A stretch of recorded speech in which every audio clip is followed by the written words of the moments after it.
Rebecca, what can you say about the origins of this story? Was this a solution in any way to writer's block, then writing about writer's block? I'm suffering from a temporary blockage at the moment.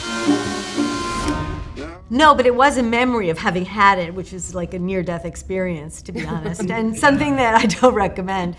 And so, yeah, I definitely used a lot of my memories, my sort of sense memories of having terrible writer's block. Annie, what did this film give you the opportunity to do or explore that you had never done on a project before? Act with Marisa Tomei, which was very, very, very high, if not at the top of my bucket list. The fact that I got to do it in a Rebecca Miller movie, next level. See that, yeah. Marisa, same question for you.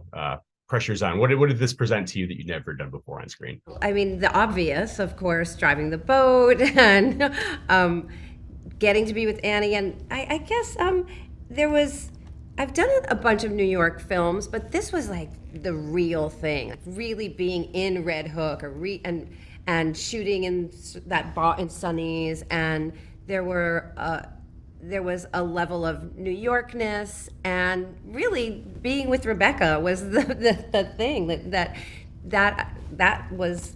You know, I've been admiring her for years and going like, well, I could have done that part. I could.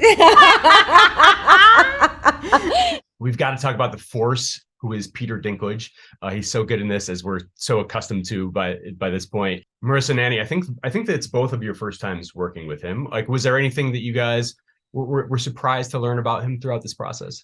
It was such a joy. I saw Peter in a production of Richard III at the Public Theater at some point during the 2000s, and it was before Game of Thrones and all of that, and I was just, and Living in Oblivion is one of my favorite films, like absolute forever top 10 list. So like the idea of working with Peter was pretty huge to me, so I was just really excited to find out that he's just the most glorious actor, that he does listen, that he's a really fun person to spend time with.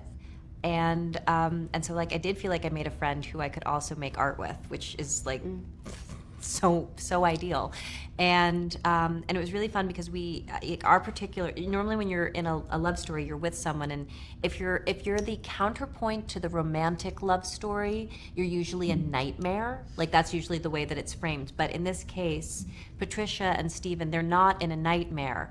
They're just not in a passionate romance. And so he and I talked about how do we communicate a relationship that's really fine. I was thinking tonight could be a good night for sex night, possibly.